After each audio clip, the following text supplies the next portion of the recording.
Jumanji. Written and illustrated by Chris Van Allsburg.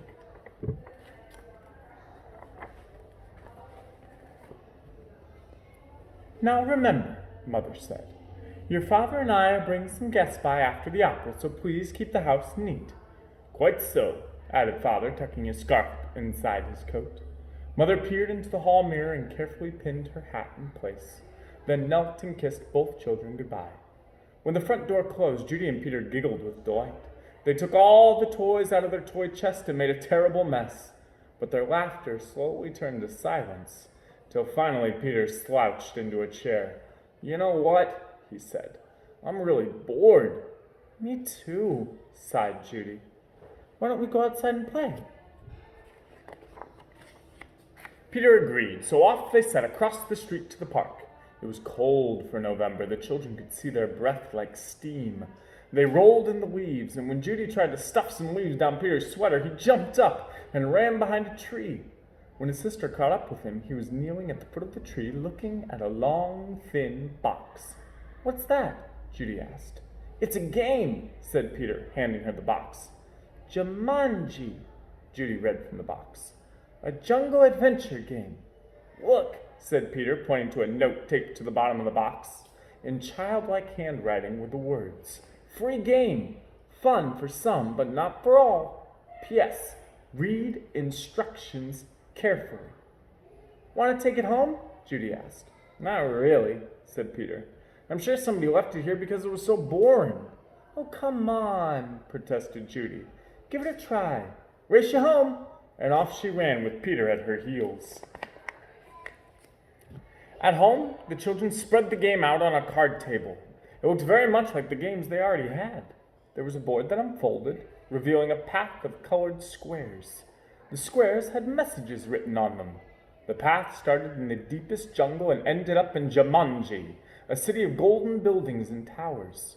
Peter began to shake the dice and play with the other pieces that were in the box. Put those down and listen, said Judy. I'm going to read the instructions. Jumanji, a young people's jungle adventure especially designed for the bored and restless. A.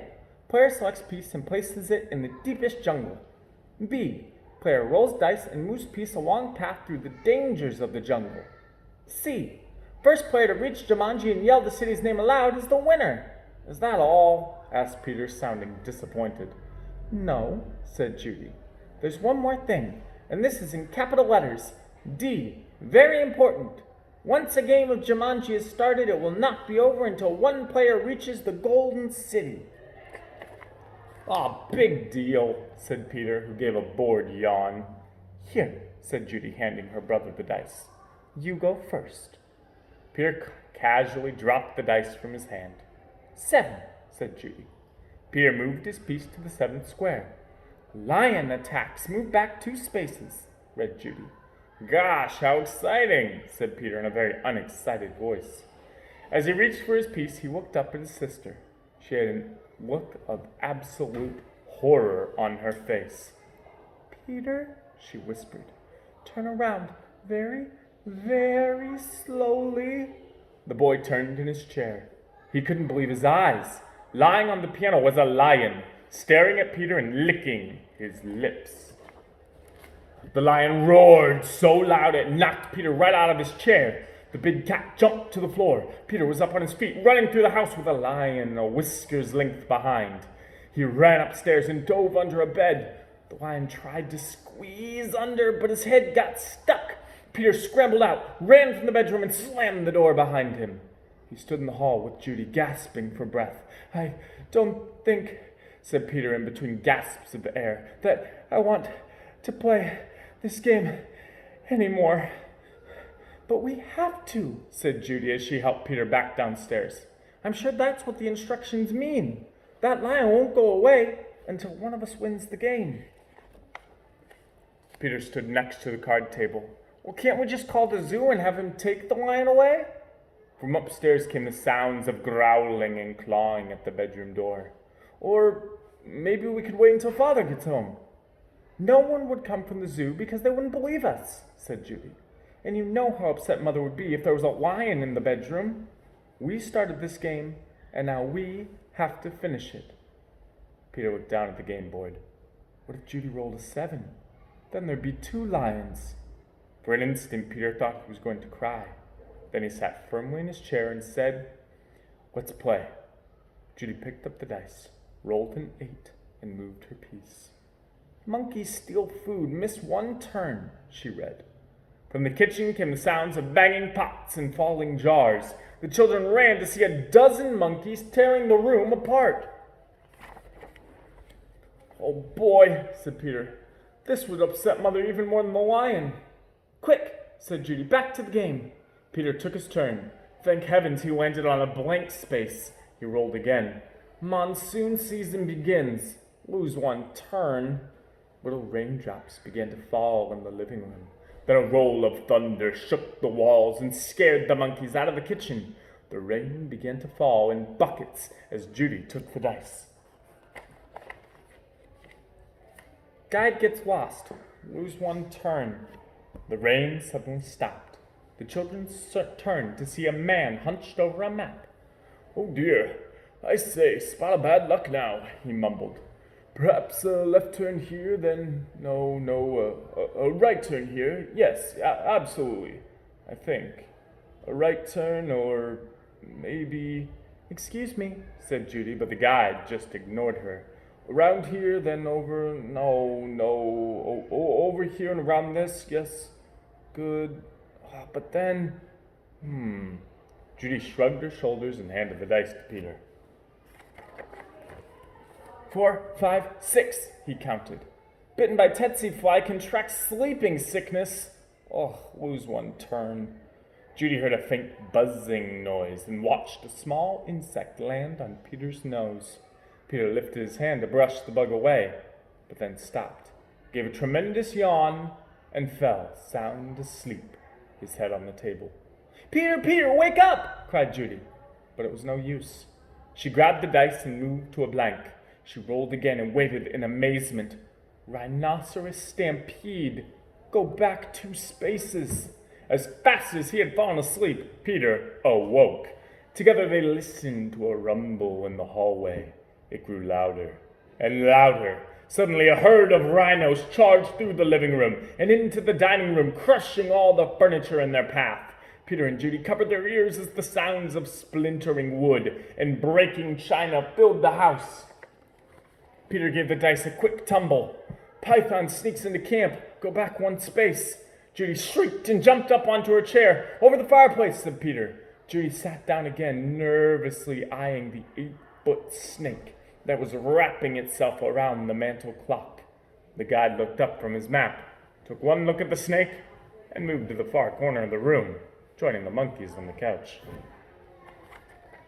Judy took her turn and landed on a blank space. Her brother took the dice and rolled a 3. "Oh no," he moaned. "Volcano erupts. Go back 3 spaces." The room became warm and started to shake a little. Molten lava poured from the fireplace opening. It hit the water on the floor and the room filled with steam. Judy rolled the dice and moved ahead. "Discover shortcut. Roll again. Oh dear," she cried.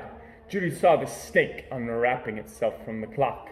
"If you roll a 12, you can get out of the jungle," said Peter. "Please, please," Judy begged as she shook the dice. The snake was wriggling his way to the floor. She dropped the dice from her hand. 1 6, then another. Judy grabbed her piece and slammed it on the board. "Jumanji!" she yelled as loud as she could.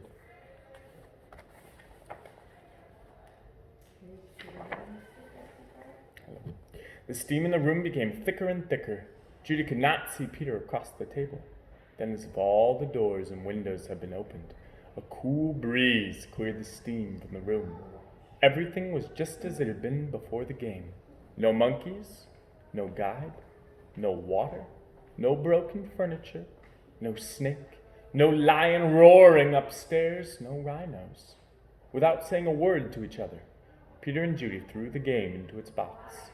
They bolted out the door, ran across the street to the park, and dropped the game under a tree. Back home, they quickly put all their toys away.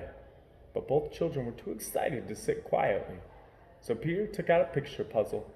As they fit the pieces together, their excitement slowly turned to relief, and then exhaustion. With the puzzle half done, Peter and Judy fell sound asleep on the sofa. "Wake up, dears," Mother's voice called. Judy opened her eyes. Mother and Father had returned, and their guests were arriving. Judy gave Peter a nudge to wake him.